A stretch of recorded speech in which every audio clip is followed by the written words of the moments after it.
bientôt. Voilà. Bientôt. Alors on va lire donc ce Shabbat la paracha de Yitro, et donc dans la paracha de Yitro, le point culminant, ben, c'est Matan Torah, c'est le don de la Torah. Donc sur le Har Sinaï, la révélation, quand je vous s'est révélé sur le Har Sinaï. Alors je vais vous répéter, enfin je vais tâcher de vous répéter certaines idées que j'ai écoutées donc du Rav Shalom Meir Valar. Voilà. Alors, avant de commencer à parler vraiment de Matan Torah, de Har Sinaï, on va juste se remettre en tête une halakha. Vous connaissez dans le Inyan de Eshet Yefat Toar. Le Inyan de Eshet Yefat Toar, c'est le cas suivant. Il y a des soldats qui vont faire la guerre, ils gagnent la guerre, et bon, alors ils arrivent ils prennent le butin, etc. Et puis c'est marqué dans la Torah que si jamais un des soldats remarque une belle femme chez l'ennemi, eh ben il peut se marier avec elle. Alors, il y a tout un processus à travers lequel la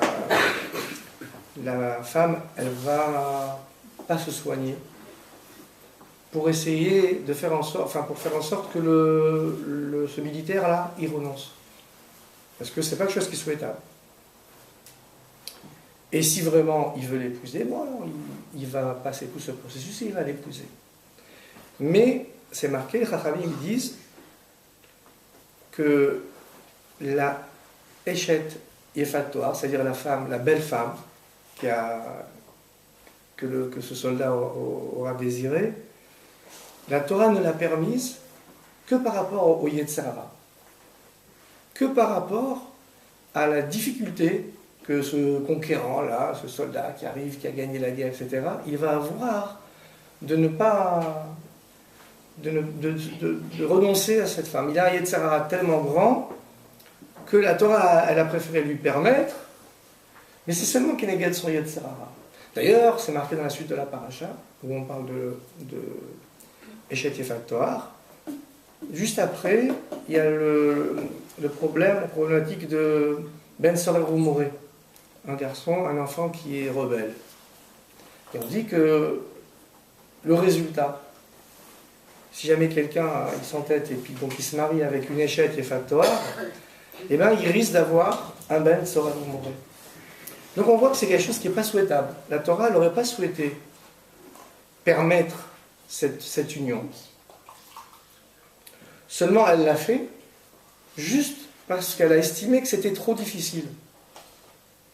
Keneged Yetzer Hara. C'est seulement par rapport au Yetzer Hara qu'on a permis à ce monsieur d'épouser cette femme. Et on voit bien que même avant de lui permettre, on a essayé de le dissuader en demandant à cette femme de rester pendant plusieurs jours sans se soigner, on lui demande de se négliger, justement parce qu'on voudrait que ce monsieur y renonce. Et si vraiment il ne veut pas renoncer, si vraiment il y tient, il va se marier avec elle, mais on le prévient, on lui dit, tu sais, les conséquences, ça va être des conséquences fâcheuses, tu risques d'avoir un peine sur un moment. Bon. Alors, ça veut dire que dans l'absolu, la Torah, elle aurait bien aimé, entre guillemets, interdire cette chose. Ça veut dire, a priori, dans la Torah, il y aurait dû avoir, non pas 613 mitzvot, mais 614. Et la 614e, ça aurait été d'interdire un lave, qu'on n'a pas le droit, même si on fait la guerre, même si on gagne la guerre, même si on est dans un élan comme ça, victorieux, etc. Alors, normalement, la Torah, elle aurait dû nous interdire. Mais elle ne l'a pas fait. Pourquoi ? Parce qu'elle a jugé que c'était trop difficile pour le juif en question. Alors, donc ça, c'est un point qu'il faut retenir, parce que ça va nous générer une question par rapport à un midrash que vous connaissez, que vous avez entendu plusieurs fois. Vous savez que c'est marqué que Hachem ici naïba vezarach miseir lamo hofia me'ar paran ve'ata merivevot kodesh. Quand Akadosh Baruch Hu s'est révélé au Sinaï, avant de venir au Sinaï, il a consulté d'autres nations et il leur a proposé la Torah. Alors il y a par exemple les Bnei Ishmaël, les descendants de Ishmaël, les Arabes, les musulmans, on va dire comme ça. Alors il leur a dit, est-ce que vous voulez prendre la Torah? Ils ont dit, mais c'est quoi? Qu'est-ce qu'il y a marqué dedans? Alors Hachem, il leur a dit, eh bien c'est marqué que c'est assourd de voler. Ah, mais nous, c'est pas possible. Nous, on ne peut pas, on a été programmés comme ça. C'est même notre ancêtre, il nous a dit, Veouye Père Adam, Yado Bakol, Viat Kolbo. Père Adam, c'est-à-dire que c'est un monsieur, il n'accepte pas les limites. Il voit quelque chose qui lui plaît, il faut qu'il le prenne. Alors toi, Hachem, tu veux nous donner un code de vie dans lequel tu nous interdis de voler, mais nous, c'est pas possible, on n'arrivera pas. On ne pourra pas ne pas voler. De la même façon, il va y avoir les Bnei Esav. Il leur dit, vous voulez prendre la Torah? Vous voulez la Torah? Il dit, mais c'est quoi? Qu'est-ce qui se passe? Qu'est-ce qu'il y a marqué dedans? Il dit, ben voilà, on n'a pas le droit de tuer. Ah, mais c'est pas possible. Notre ancêtre, c'est comme ça qu'il nous a bénis. Il nous dit, comment c'est le passage? Voilà, tu vivras avec ton glaive, sur ton glaive. Donc nous, on ne peut pas, c'est plus fort que nous, on est programmé comme ça. Ne pas tuer pour nous, c'est trop difficile, on ne peut pas. Et bon, alors tant pis, on ne donne pas la Torah. Attendez. Toi, Kadosh Baruch Hu, vis-à-vis des Juifs, tu as bien aménagé des choses. On vient de dire que par rapport à une mitzvah qui n'aurait pas pu faire, un interdit qui n'aurait pas pu surmonter, la Torah, elle a permis Eshet Yefat Toar, pas parce que c'est quelque chose qui ne présente pas de problème, non, c'est quelque chose de négatif. Dans l'absolu, elle aurait bien voulu l'interdire, mais c'est marqué qu'on l'a permis, la Eshet Yefat Toar, que Keneged le Yetzer Hara. Donc pareil, à la limite, on a l'impression que c'est pas juste. Pourquoi les Bnei Ishmael, pourquoi les Bnei Esav? Ils ont dit, nous, on n'est pas capable de s'empêcher de faire telle Avera, ou de s'empêcher de faire telle autre Avera. Ils disent, bon, alors, je ne peux pas vous donner la Torah. Donne-leur la Torah et renonce au vol, comme tu as renoncé à certaines choses par rapport aux Juifs. Et puis aussi, on peut se demander, mais d'accord, alors, ils ne peuvent pas voler, ils ne peuvent pas s'empêcher de voler. Si le Midrash, il nous raconte les choses ainsi, ça veut dire qu'a priori, il n'y avait que... c'est qu'a priori, il n'y avait que le problème du vol qui les gênait. Alors, les Bnei Ishmael, ils auraient été prêts à tout faire, le Shabbat, c'est-à-dire de la Shonara, les Yamim Tovim, la Kashrut, tout. Il y a la seule chose qu'ils ne pouvaient pas faire, c'était le vol. Ben, donne-leur 612 mitzvot. Comme tu as renoncé à la 614e, on l'a imaginé, comme tu as renoncé à cela vis-à-vis des Béné Israël, pourquoi, vis-à-vis de ces peuplades, tu leur as dit, ah, vous n'arrivez pas, vous ne pourrez pas vous surmonter, vous n'arriverez pas à ne pas voler, ah, je peux vous donner la Torah.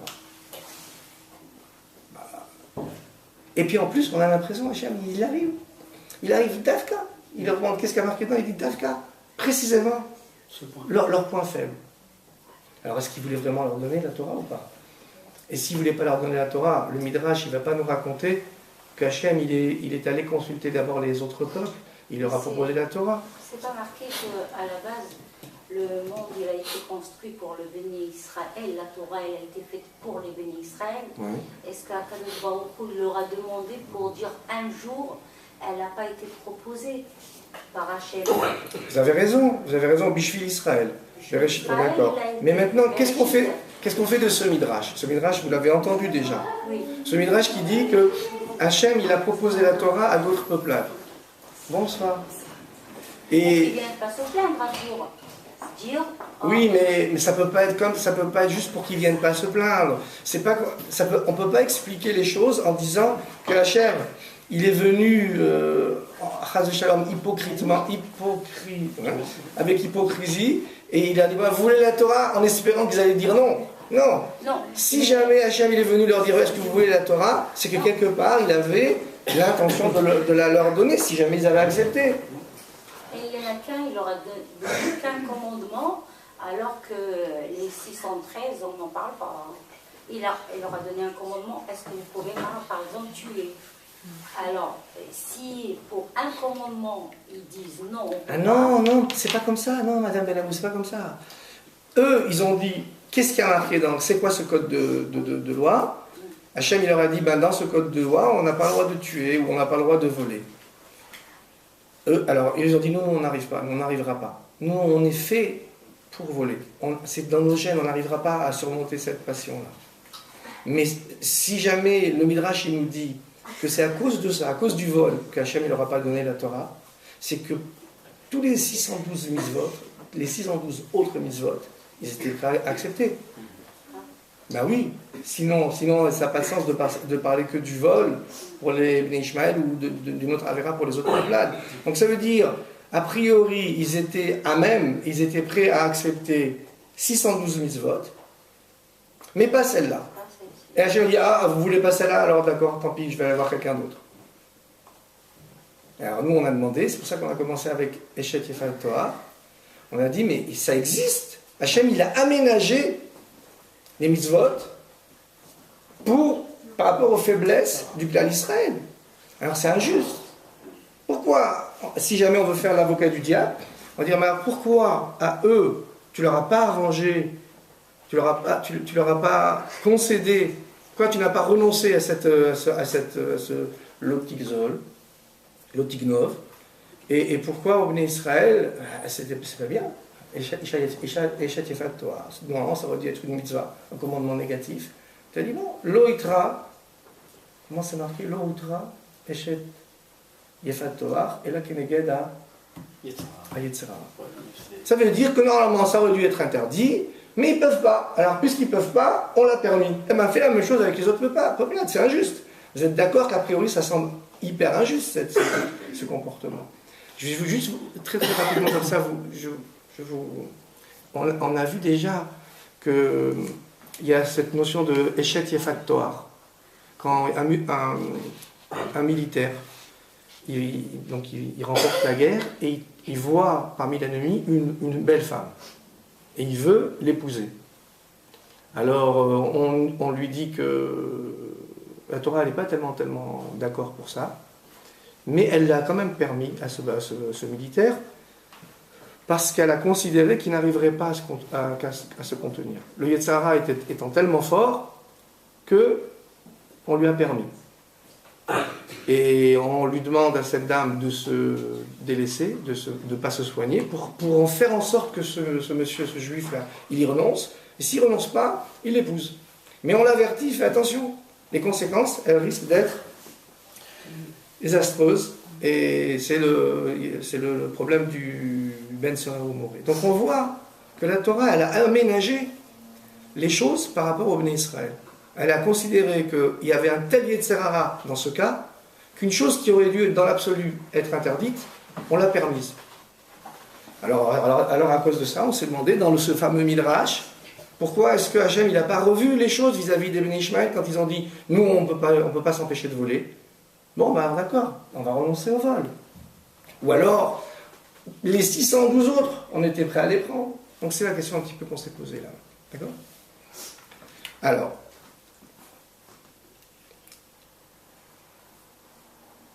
vous savez, quand on fait la Hamida, certaines personnes, si vous avez déjà remarqué, il y a des gens qui se tiennent debout, enfin tout le monde se tient debout dans la Hamida, mais au niveau des doigts, au niveau des bras, en général, il faut se tenir comme ça. Ça veut dire le poing gauche, la main gauche, on la met dans la main droite.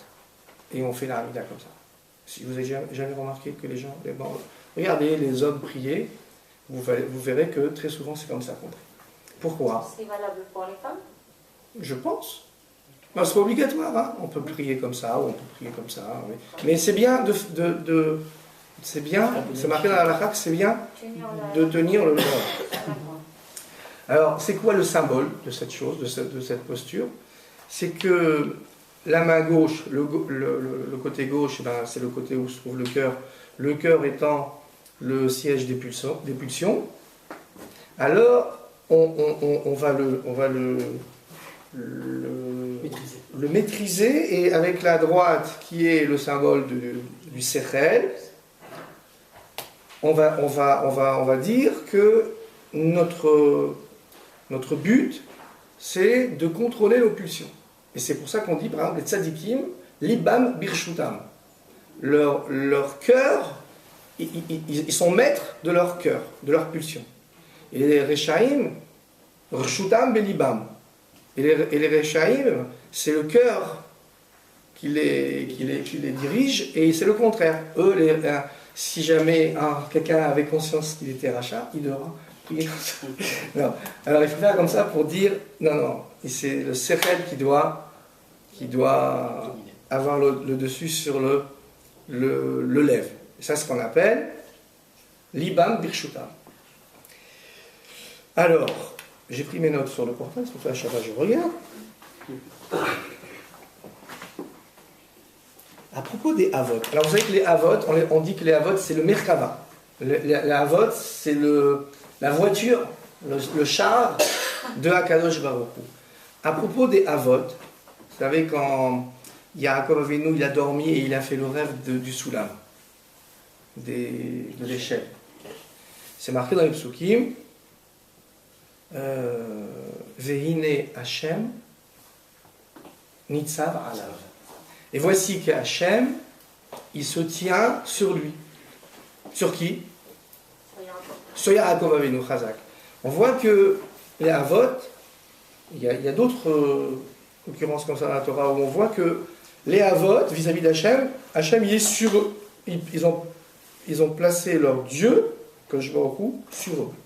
Par contre, à propos de Paro, c'est marqué dans la paracha Veine Omed al Ayor.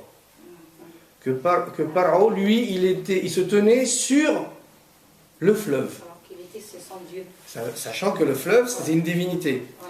Donc on voit que le rachat, c'est lui qui est Omed sur sa divinité. Alors que chez les Havot, la divinité, le divin, Kadosh Baruch Hu, Nitzav Alav, il est au-dessus.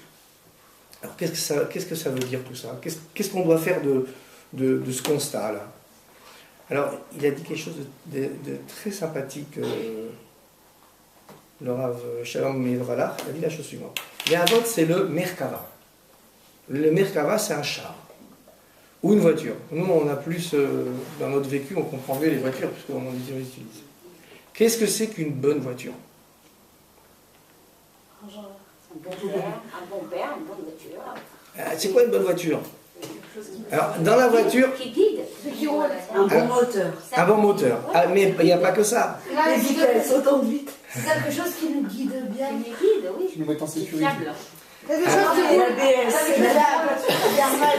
qui Une bonne voiture. Regardez, si j'ai une voiture... qui transporte. Avec toutes les options, full option. Oui, mais quand vous regardez dans les journaux Argus. Non, dans les journaux qui font la pub des autos, et vous voyez, ils font des enquêtes sur tous les différents modèles. L'essentiel, on parle essentiellement, quand on veut dire que cette voiture elle est bien, c'est qu'elle est fiable. C'est la fiabilité. Ouais, ça, j'ai pas entendu. Alors, une bonne voiture, c'est une voiture qui est fiable. Ça veut dire quoi? Ça veut dire si j'ai une voiture et j'appuie sur la pédale de frein et elle ne freine pas, ça veut dire cette voiture n'est pas soumise aux injonctions que le conducteur il lui envoie. Si j'accélère et elle ne démarre pas, c'est pas une bonne voiture. Alors après, c'est plus DAC dans les virages, la tenue de route et tout ce que vous voulez.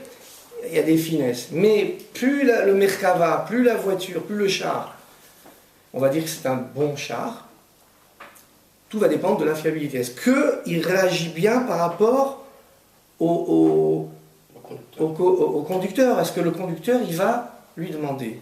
On dit que les Havot, ils sont le Merkava, le char d'Akadosh Baruch Hu. Qu'est-ce que ça veut dire? Ça veut dire qu'il y a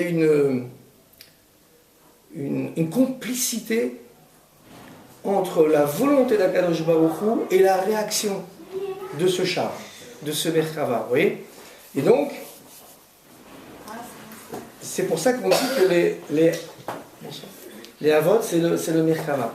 Et c'est ça une bonne voiture. Une bonne voiture, c'est une voiture qui réagit bien au freinage, à l'accélération, à la tenue de route. Et ça veut dire quoi? Ça veut dire que ce que le conducteur il va demander, ça va se faire le plus précisément, le plus fidèlement. C'est le Merkava.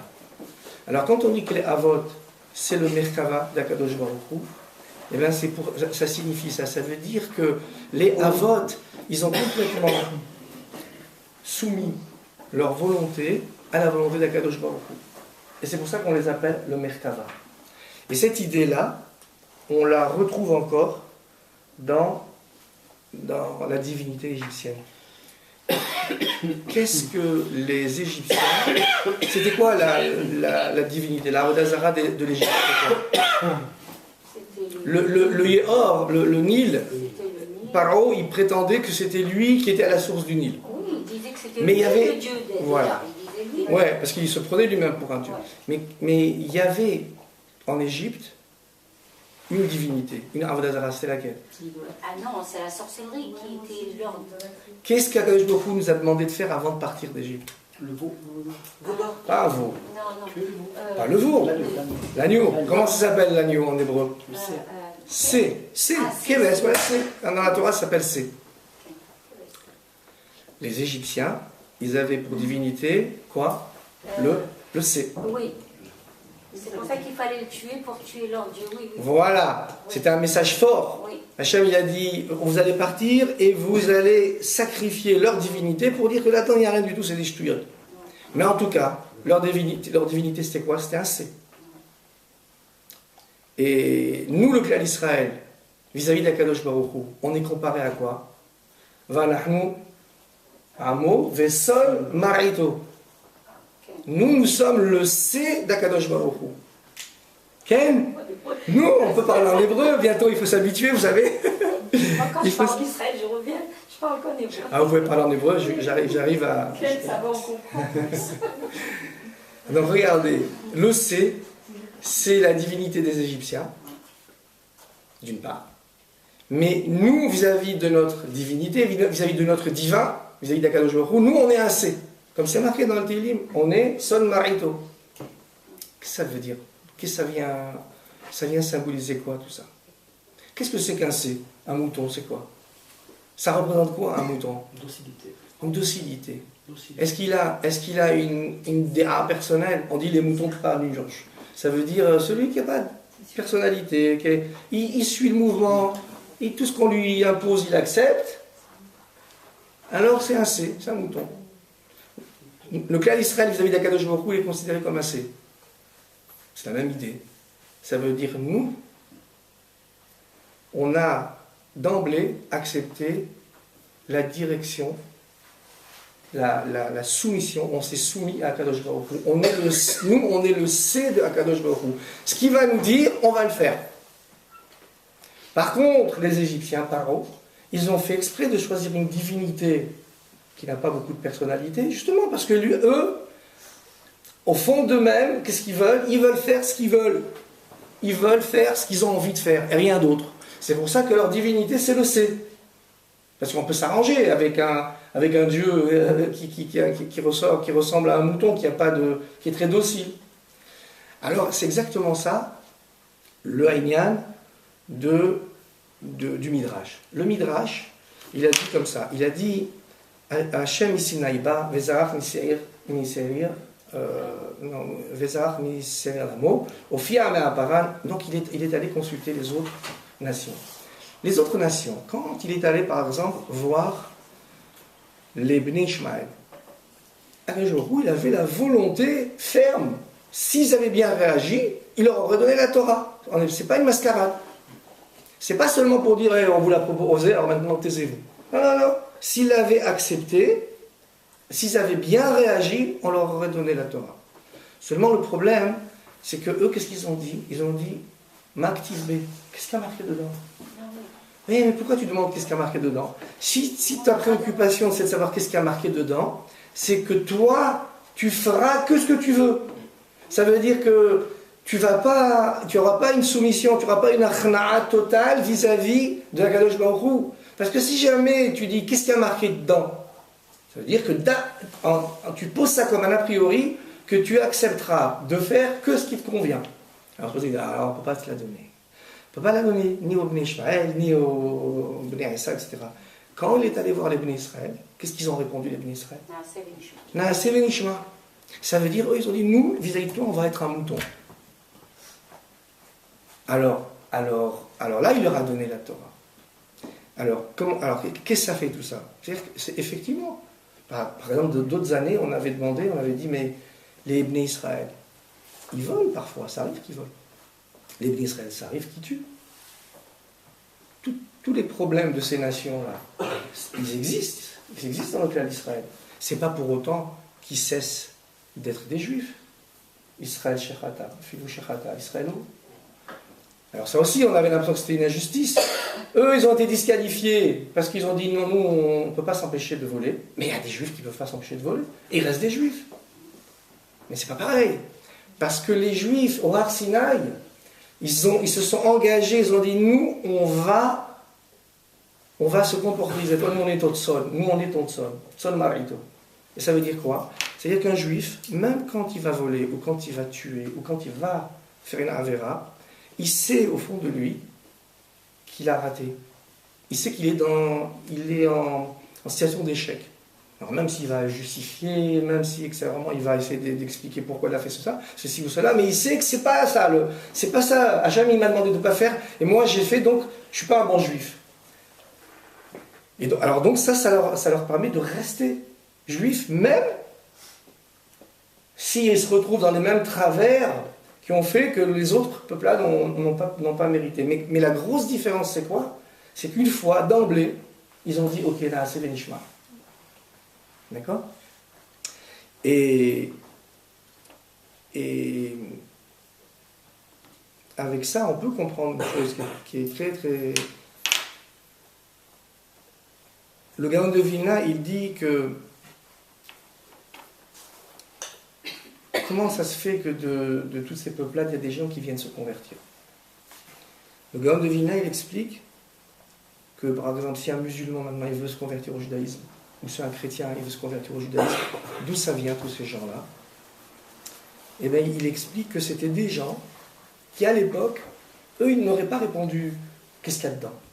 Il y avait des gens, il y avait certaines personnes parmi les Béné Ishmaël qui n'auraient pas osé dire qu'est-ce qu'il y a dedans. Ils auraient voulu accepter la Torah comme les Béné Israël. Mais la majorité écrasante de ces peuplades, ils ont dit non, attends, qu'est-ce qu'il y a dedans? Les quelques individus qui auraient accepté de dire Naaseh v'nishma, qui auraient accepté la Torah quoi qu'il en soit, ceux-là, ce sont ces gens, ou le descendant de ces personnes, qui vont se convertir et qui vont revenir au clan d'Israël. Donc c'est-à-dire c'est très juste. On ne les appelle pas ceux-là les Arabrav? Non, les Arabrav, c'est encore autre chose. Par exemple, si aujourd'hui vous voyez un musulman qui veut se convertir, eh bien, il faut savoir que c'est quelqu'un qui provient qui descend de ces gens-là, des Bnei Ishmael, qui auraient été prêts à dire Naaseh v'nishma. Même si la majorité écrasante des Bnei Ishmael, ils n'étaient pas à ce niveau. Pourtant, Yitro, ils l'ont accepté. Ah bah mais Yitro, c'est pour ça qu'il y a une paracha qui porte son nom, et la paracha qui porte son nom, c'est la paracha de Asat Adibrot, parce que lui, il a fait un travail extraordinaire. C'est là ce qu'on a dit, Bidiouk. Et il dit donc, et c'est pour ça que le clan d'Israël a eu besoin de partir en galoute dans toutes ces nations. Pourquoi? Pour, entre guillemets, rassembler, ramasser tous ces gens-là qui, à l'époque, auraient été tentés de dire, ok, oui, nous on prend la Torah. Et donc c'est comme ça, il explique que les convertis, c'est ces gens-là, c'est les descendants de ces gens-là. Et donc on voit qu'il n'y a pas d'injustice. C'est pas une injustice. Là, il y a quelque chose d'important. Le juif qui dirait j'accepte toute la Torah sauf une mitzvah, qui ne veut pas faire, mais d'emblée, il pose ça comme a priori, il est moumar, ça s'appelle il est moumar. Il est dinim vis-à-vis de ce juif. Imaginons un juif, il fait Shabbat, il fait Kashrut, il fait attention de ne pas dire de la Shonara, toutes les mitzvot, tout, il les fait. Allez, en prenez n'importe laquelle des mitzvot, il dit non, ça je veux pas. Ah non, je veux pas laver ma maison pour Pessah. Banirae ou Banimaté, sans fichier. Non, ça il faut pas exagérer, je veux pas. Mais c'est pas qu'il fait une avera b'shat ma'aseh, c'est que d'emblée, il se positionne comme ça, il s'affiche comme ça, il dit moi je suis un juif, j'accepte les 113 mitzvot sauf une. Il est Moumar, il s'appelle Moumar lechol haTorah kula. Ça veut dire ce bonhomme, s'il touche du vin, son vin il devient Nesser, on n'a pas le droit de voir son vin. Ce bonhomme, sur lui, on peut dire du Lachon Hara. Il fait plus partie, enfin, non, il fait toujours partie du clan d'Israël. Mais les devoirs que les Juifs ont vis-à-vis des Juifs, ça y est, ces devoirs, ils s'annulent. Pourquoi? Alors, imaginons qu'un type, il n'ait pas posé ça comme axiome, comme a priori, mais il ne fait pas attention à telle mitzvah. Il n'est pas pour autant considéré comme un non-juif. Parce que c'est pas la même chose, parce que ce qui s'est passé au Har Sinaï, c'est ça. Au Har Sinaï, ce qui s'est passé, c'est qu'à un moment donné, un jour, on est rentré dans un brit. On est rentré dans un brit, on a dit, voilà, nous, on accepte tout ce qu'il y a dans la Torah. Alors, après, on va réussir, on va pas réussir, ça va être une autre paracha. Mais, on s'est positionné comme des juifs. On a dit à Kadosh Baruch Hu, nous, on est en Merkava, comme les Havot. On veut qu'il y ait une corrélation, il y a une grande complicité entre le conducteur et le char, comme les Havot. Et ça, une fois qu'on a accepté ça, ça y est, on est des juifs. Mais le Moumar, s'il a dit, moi je vais accepter toutes les mitzvot, sauf une, t'es plus dans ce projet, toi, t'es comme ceux qui ont dit, Maktivba. Tu vois, maintenant, tu te positionnes comme ces peuplades qui ont dit, mais qu'est-ce qu'il y a marqué dedans? Et si jamais tu demandes qu'est-ce qu'il y a marqué dedans, c'est que tu n'es plus un Eved. Qu'est-ce que c'est qu'un Eved? Un Eved, c'est quelqu'un qui est soumis, qui est nichna à la volonté de son maître. Si un Eved, il est excellent, il fait un travail extraordinaire pour son patron, mais il lui dit, mais écoute, une seule chose, ne me demande pas de faire la vaisselle. Alors c'est peut-être un bon employé, c'est un travailleur extraordinaire, mais c'est plus un Eved. Parce que s'il refuse de faire une chose, s'il n'accepte pas 100% la volonté de son maître, c'est plus un Eved. C'est la définition d'un Eved, c'est qu'il est là pour son maître en tout et pour tout. Alors c'est pareil. Le pacte, c'était que le clan d'Israël, il devienne le Eved d'Akadosh Baruch Hu. On est sorti d'une Avdout de Mitzrayim pour recevoir la Torah et devenir des Ravadim d'Akadosh Baruch Hu. Mais ce qu'il faut, je ne pense pas qu'on va développer ça maintenant, mais je vous le dis juste comme ça en titre, du côté d'Akadosh Baruch Hu, il y a le même engagement. Du côté d'Akadosh Baruch Hu, il y a un engagement identique. Ça veut dire que quoi? C'est quand on dit Baruch ata Hashem Elokeinu melech haolam asher bahar banu mikol ha'amim. On bénit Akadosh Baruch Hu. Hein? Les bar mitzvah, vous allez bientôt dire ça. Asher bahar banu mikol ha'amim. Tu nous as choisis parmi tous les peuples. Le Rav Pinkus Zatzal, il dit, mais on fait une bracha là-dessus, mais vous imaginez qu'Akadosh Baruch Hu, il va choisir un autre peuple? Ça n'a pas de sens, Il va prendre les Espagnols, les Américains, les Autrichiens. Il n'y a rien à voir. Alors on voit bien que le clan d'Israël, il est meilleur. Comment Akadosh Baruch Hu, on peut imaginer qu'il choisisse un autre peuple? Ça n'existe pas. Il dit le Rav Pinkus, ou pareil, quand on fait l'Haftara, on dit Asher Bahar Binviim Tovim. Asher Bahar Binviim Tovim.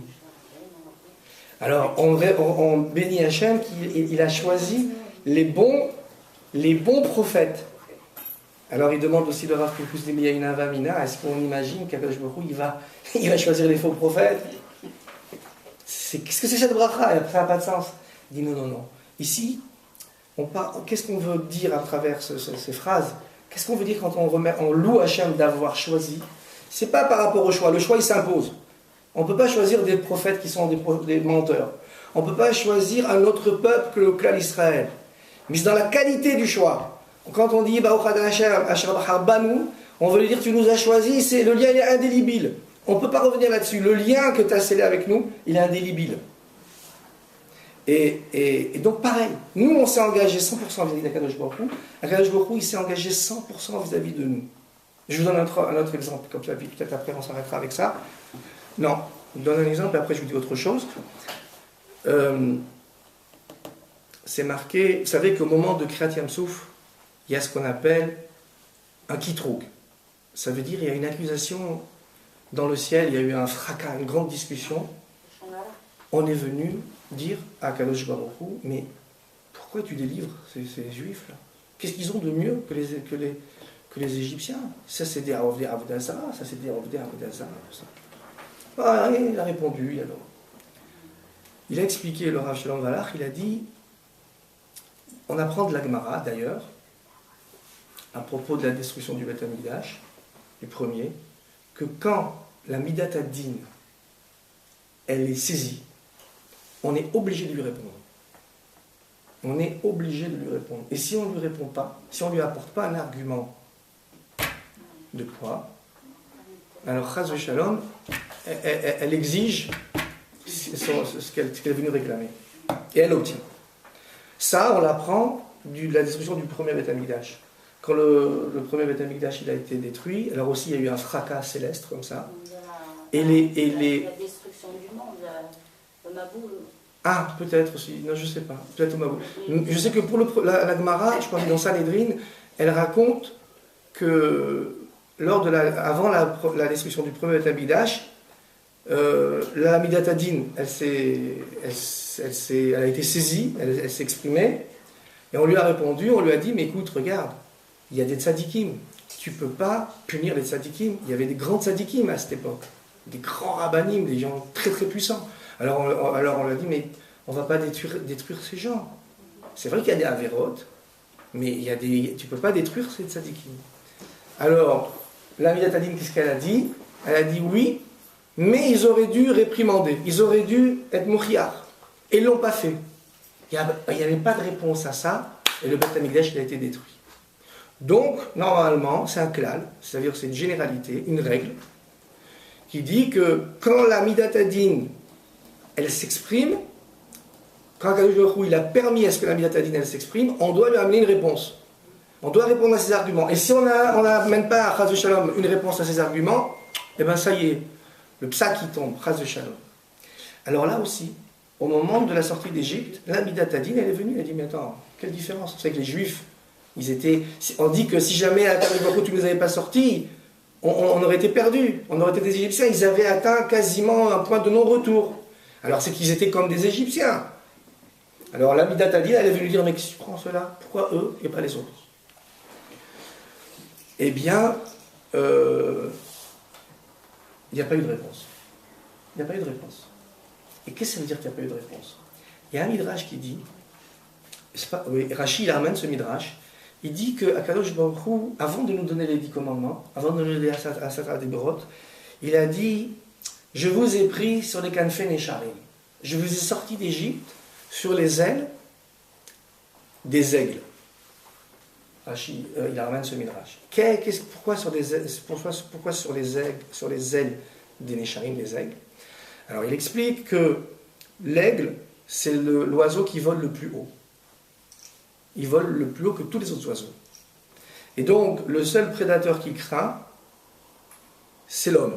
Il craint que l'homme il lui envoie une flèche ou qu'il agresse par en bas.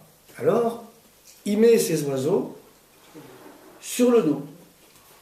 Contrairement aux autres oiseaux qui prennent leur progéniture dans les pattes. Pourquoi? Parce que l'aigle, il vole plus haut qu'eux, et ils veulent les protéger. Mais chaque oiseau, il dit, si jamais il y a une agression, c'est moi, je préfère que ce soit moi, le papa, qui prenne, et pas mes enfants. Alors on dit pareil. Hachem, il nous a sortis d'Égypte, Al-Kanfei Nesharim.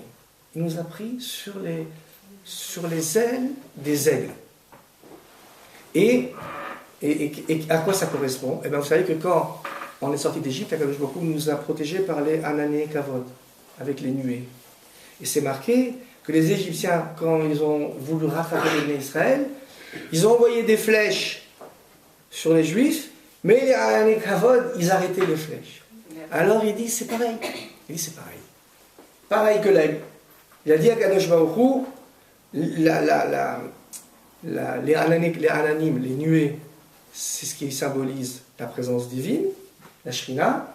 Il a dit, si jamais il y a des agressions, s'il y a des gens qui envoient des flèches, au lieu que ça atteigne mes enfants, je vais faire écran moi. C'est ce qu'il raconte le Midrash. Mais bon, ça n'a pas beaucoup de sens. Parce qu'on sait très bien que les nuées, c'est pas Kadosh Baruch Hu.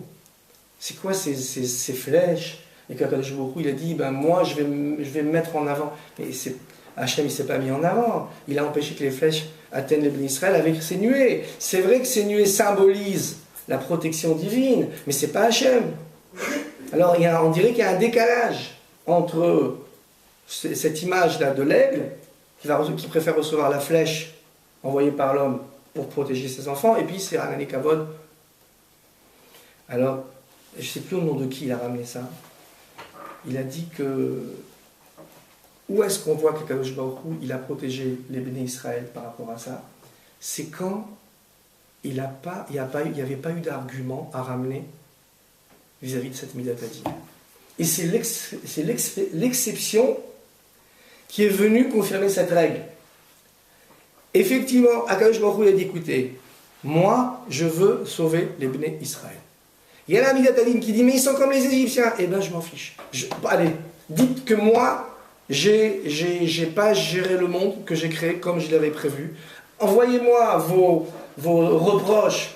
Remettez en cause Mahanaga, la façon dont moi je gère le monde, mais en tout cas, les bénis Israël, je les sauve. Et c'est pour ça qu'on voit qu'il y a un brit, c'est comme ça un brit. Quand on scelle une alliance avec quelqu'un d'autre, les deux s'engagent. Alors, le cas Israël, il s'est engagé. Il a dit, ça veut dire, nous, on est des tsols. Et même si on faute, écoute, c'est qu'on a été défaillant. C'est ponctuel, mais on reste des juifs. Les goyim, non. Les autres nations, non. Pourquoi? Parce que les autres nations n'ont pas accepté de rentrer dans ce pacte. Et c'est la raison pour laquelle, tout à l'heure, on a dit, mais il avait qu'à leur donner 612 mitzvot. S'ils n'étaient pas prêts de faire les 613, il avait qu'à leur donner 612. On a dit, non, mais c'est moi, Kadosh Baruch Hu, je ne veux pas vous donner des mitzvot. Mon propos, c'est pas de vous donner des commandements. Mon propos, c'est de sceller un lien, d'avoir une complicité entre vous et moi pour que, Veitenli, c'est vous là, vous êtes mon peuple chéri, je vais être pour vous un Dieu, et vous serez mon âme, mon peuple. C'est ça qui a été visé dans Asat Alibrot, et c'est ça qu'il fallait faire. Et pour finir, est-ce que si c'est vrai, pour finir, bien d'ailleurs, je vous dis un truc que j'avais écouté de Rav Sadi une fois.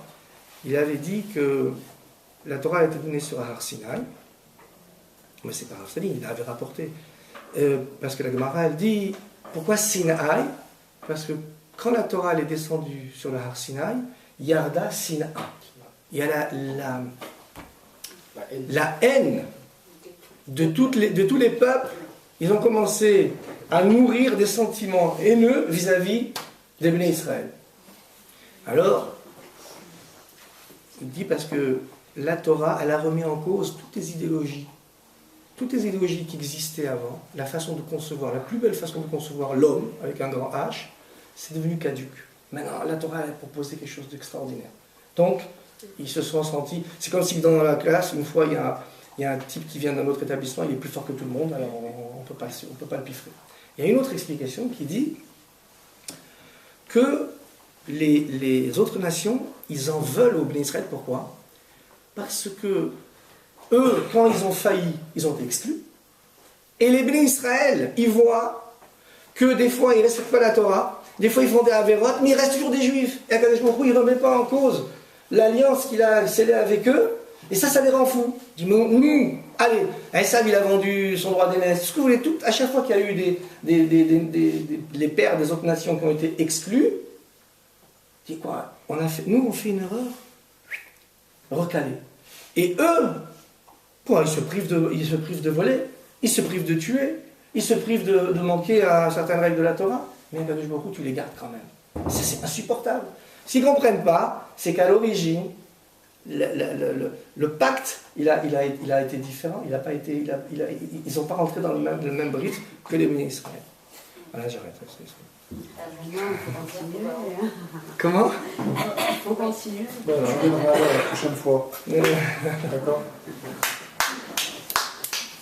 Question ? Aucune question ?